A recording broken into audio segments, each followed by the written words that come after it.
আমরা সবাই জানি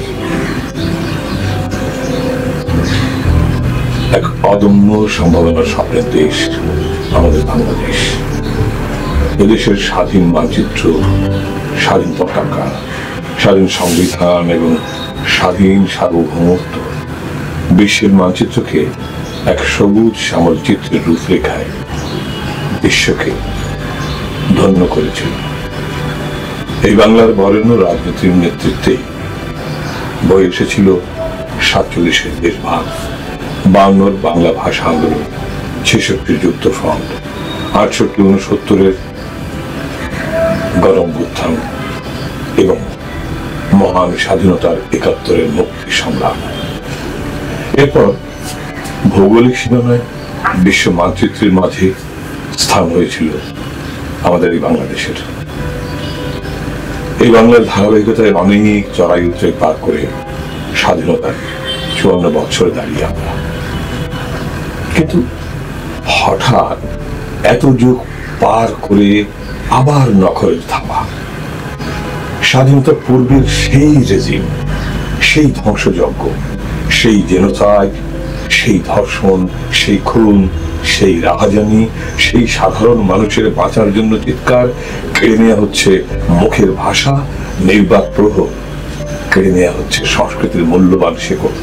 বাঙালিয়ানা কেড়ে নেওয়ার মতো ঘৃণ্য চক্রান্তে সম্পূর্ণ দেশ আজকে থমকে দাঁড়িয়ে আছে। কার দোষ? কিসের কারণ? কোন রেজিমের আগমন?